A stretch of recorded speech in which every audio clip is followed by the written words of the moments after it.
Hi, everyone. It's me, Dr. Stacy Betancourt, with another edition of Making Sense with Dr. Stacy. And today, I'm going to ask you a question. So, you ready? Here it is. What do you treasure? What do you treasure in life? Is it your child? Is it your overall life? The house of your dreams? Your wedding rings? A walk on the beach? Rainbows? Being in the forest? Going for a walk in the forest? It can be quite a list, right? And if you've noticed, just now I gave you a list of things that are tangible and intangible. And that's truly strategic. And as we look into ourselves, we need to understand what we treasure most.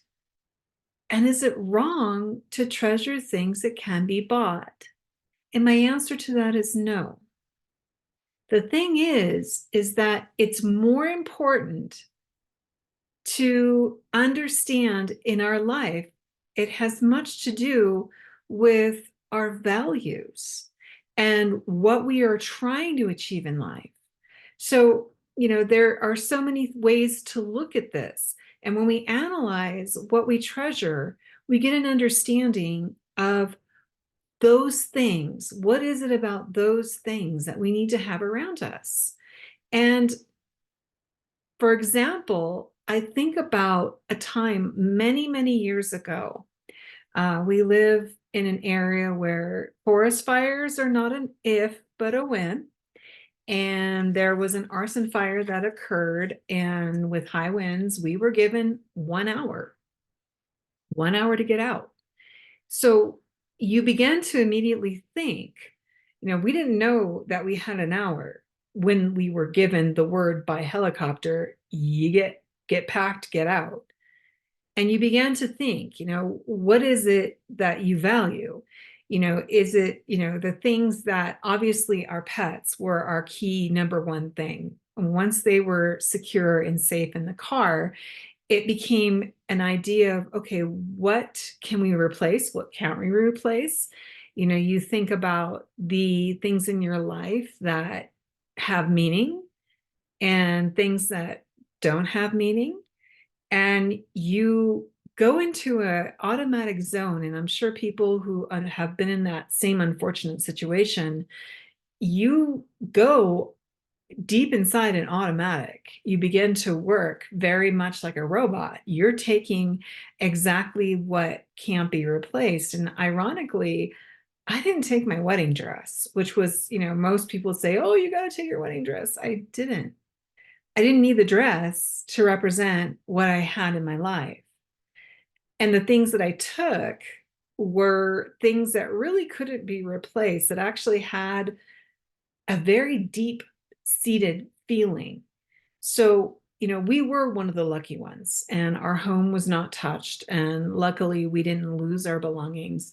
But, it just really began to change the way I personally looked at things. And I'm sure that people in that situation kind of look at the same thing, is that you don't need things in life to make you happy.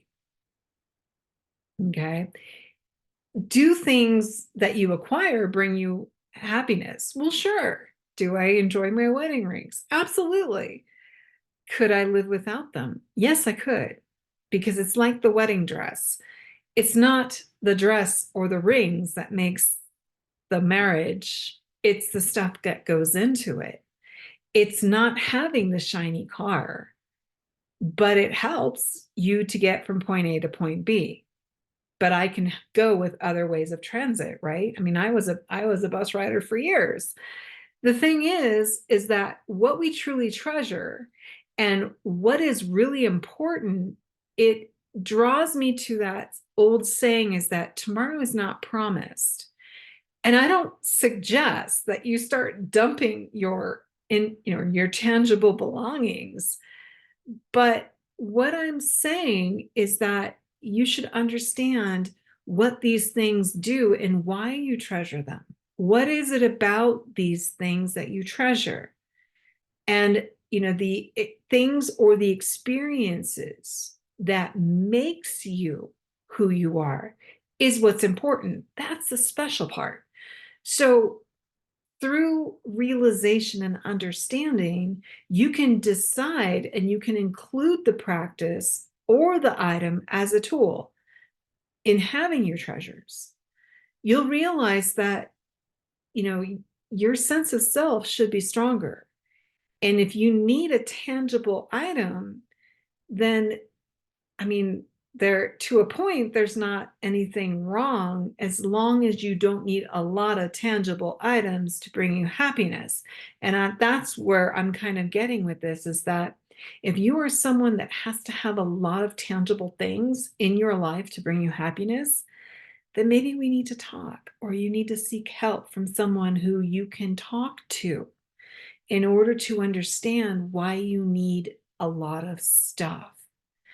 Now, certainly, there is a difference between needing and wanting. And I'm kind of drawing you toward that as well. But I'm never going to criticize the things that you treasure most because those are things that have something more than a financial value to them, if that makes sense, even if they are a tangible thing. So if there's something that really means a lot to you, like maybe the baby blanket you had when you were a small child, I have the rocking chair that I grew up in, that I was rocked in. So for me, that means a lot. And it's some of those things that it has a sense of importance. And as long as you can do that and you can assign the importance to it, then that's okay. But if you're just obtaining to obtain, then that's something totally different. And if that's something you struggle with, let me, like I said, let me know. I can definitely help you. So, in all of this, the differences of a treasure and the simple acquiring of stuff can be vastly different. So the things that you treasure, share them with me. What do you treasure? Do you have your baby blanket from when you were little? I actually have my first baby doll, but she's in the garage because my husband doesn't quite like her much. She gives him the creeps, but that's a different story. So for this week, I'd love to know what your treasures are. What do you treasure? Do you treasure the walks on the beach? Do you need tangible items? Is there a tangible item that is your treasure? Is it something that you like to do? Let me know. I'd love to hear it. Share them in the comments below. And in the meantime, I wish you a beautiful week. We're going to have a bit of weather this week, so it should be interesting. But remember, be safe out there, but also remember to be kind. Be kind to yourself because you deserve it. Be kind to others because we don't know what they're going through in life. And if there's something that you treasure or someone that you treasure, don't be afraid to let the someone know. Okay. In the meantime, have a great week. Be safe, be careful, be kind to one another because we all matter. This is Dr. Stacy Betancourt with another edition of Making Sense with Dr. Stacy. And you know what? I'm going to see y'all next week. Take care, everyone.